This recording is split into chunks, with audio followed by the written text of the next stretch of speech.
అందరికీ నమస్కారం అండి. బాచీరావు ప్రవచనాలుకి అందరికీ కూడా ఆహ్వానం అండి.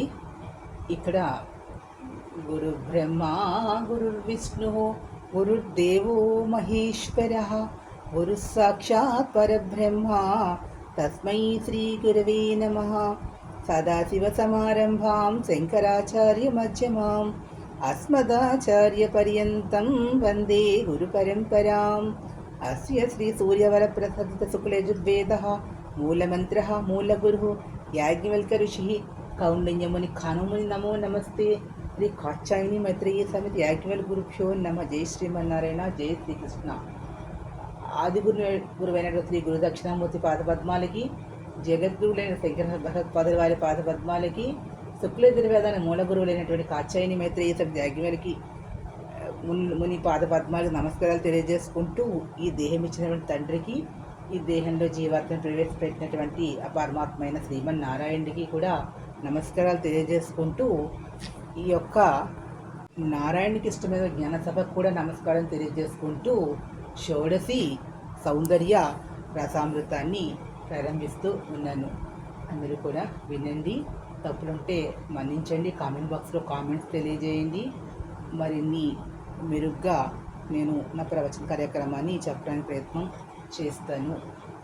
తద్వన్యః పాణిభ్యామభయవరదో దైవతగణః త్వమేకా నైవాసి ప్రకటితపరాభీచ్య వినయా భయాత్రాతుం ధాతుం ఫలమపి చ వాంఛా సమధికం శరణ్యే లోకానాం తవ హి చరణావేవ నిపుణౌ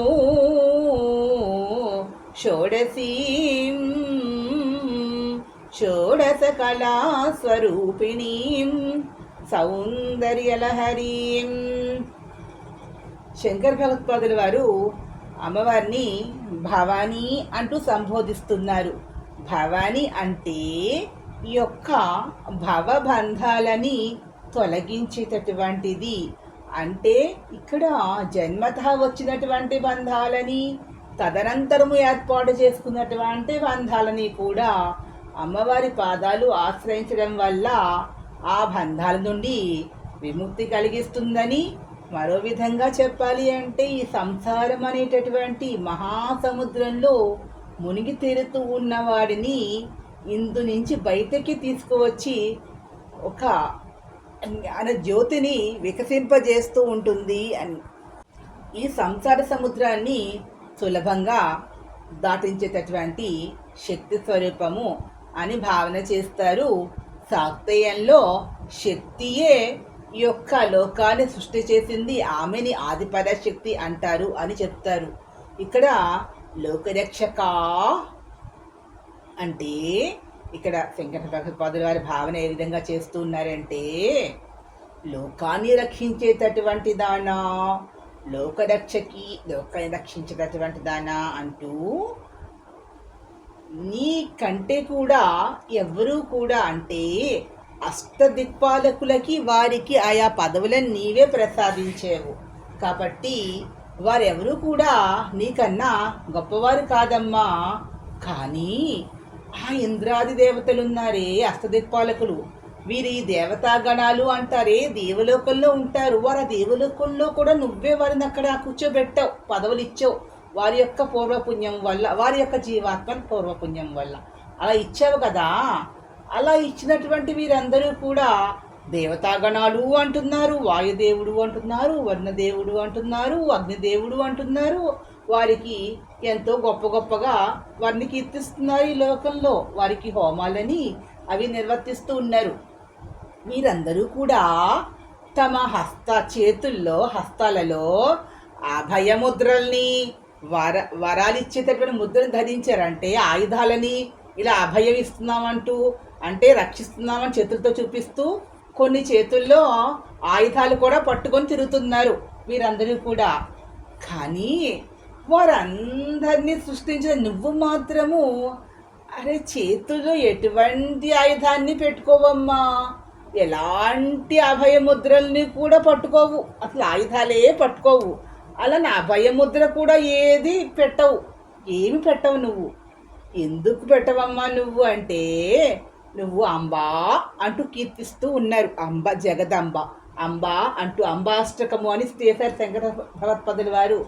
అంబా అంటే లోకాన్నంతా కూడా తల్లి లాంటిది. అంటే ఎవరికి ఏ కష్టం వచ్చినా కూడా అమ్మ అని పిలుస్తారు.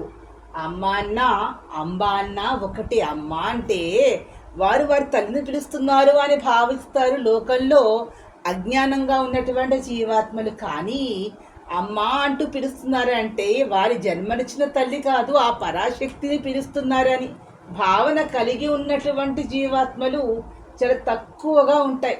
ఎందుకు అలాంటి భావన కలగాలి అంటే వారి శుద్ధ సాత్విక గుణము సత్వగుణము కలిగి ఉండాలి కదా.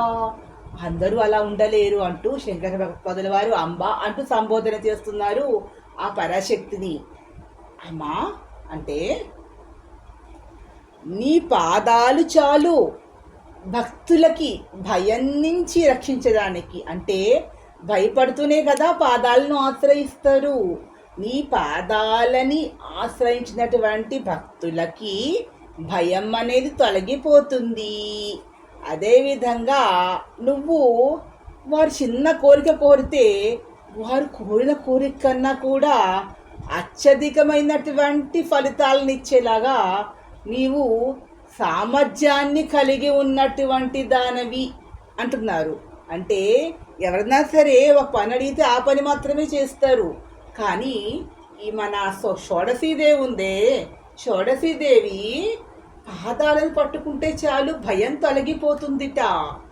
అదేవిధంగా అమ్మవారి యొక్క అభయహస్తాలు అంటే అమ్మవారి చుట్టూ ఉన్నటువంటి ఈ సప్తమాతృక స్వరూపేణ శరీర ఉత్పత్తి కారణి అని అంటారు. అంటే సప్తమాతృకలు దేహాన్ని తయారు చేస్తాయట. మానవ దేహాన్ని తయారు చేసే బాధ్యతని ఆ పరాశక్తి సప్తమాతృకలకి అప్పచెప్పింది. అందుకునే సప్తమాతృకలే దేహాన్ని తయారు చేస్తూ ఉంటాయి. కాబట్టి ఈ దేహానికి ఎటువంటి ఇబ్బంది వచ్చినా కూడా అమ్మవారి యొక్క పాదాలని మనం ఆశ్రయించినట్లయితే, అమ్మ నీ పాదాలని భక్తులు ఆశ్రయించినట్లయితే సప్తమాతృకలు వచ్చి వారిని రక్షిస్తారు. ఎందుకంటే నువ్వు ఆ పనికి నువ్వు వెళ్ళవలసినట్టు అవసరం లేదు కదా. నీకు సప్తమాతృకలు ఉన్నారు, పైగా ఒక పక్కన దండిని మంత్రిని కూడా ఉన్నారు. వీరి కింద సప్తమాతృకలు ఉన్నారు. కాబట్టి నీ పని సప్తమాతృకలకు వాళ్ళే చేసేస్తారు నీ పాదాలు ఆశ్రయించినటువంటి భక్తులకు. అదేవిధంగా ఎవరన్నా సరే ఒక కోరిక కోరితే ఆ కోరికే తీరుస్తారు. కానీ నీవు ఉన్నావే, నువ్వు ఒక కోరిక కోరితే వారికి వారి యొక్క అర్హతను బట్టి వారి కోరిక కన్నా కూడా మించి ఒక 10-15 కోరికలు నువ్వు వారికి తీర్చేస్తావు. అంత దయ కలిగినటువంటి దానివమ్మ నువ్వు అంటూ నీకు అంత సామర్థ్యము ఉంది. ఏ దేవుడు ఒక్కొక్క దేవతకు ఒక శక్తి మాత్రమే ఉంటుంది. ఒక దేవత ఒక్కొక్క పనులే చేస్తారు. ఎవరు? ఈ పరివార దేవతలు అందరూ కూడా. కానీ షోడశి ఉందే, షోడశివైన నువ్వు మాత్రము ఒక పని కాదు 15-20 పనులు చేయగలిగే సమర్థురాలివమ్మా అంటూ నీకు అంత సామర్థ్యం ఉంది, అంత గొప్పదానివి. అంటే నువ్వు పరాశక్తివి. అంటే సాక్తేములో చెప్పబడినటువంటి సృష్టిని చేసినటువంటి దానివి. ఆ పరాశక్తివి ఎవరు అంటే నీవే. నీకు అత్యంత సమీపంలో సంచరించేటటువంటి వారే దశమహావిద్యా స్వరూపాలు. వారికన్నా పైన నీవు ఉన్నావు అంటూ మణిద్వీపవాసినివి, మహాత్రిపుర సుందరివి, భువనేశ్వరివి అంటూ సంబోధన చేస్తూ ఉన్నారు. అంటే ఈమె భవాని ఎప్పుడు అంటే సృష్టి కార్యక్రమాన్ని చేసేటప్పుడు ఆమెయే భువనేశ్వరిగా ఉంటుంది. భక్తులకు వరాలు ఇచ్చే సమయంలో ఆమెయే షోడశిగా ఉంటుంది అంటూ సంబోధన చేస్తూ ఉన్నారు.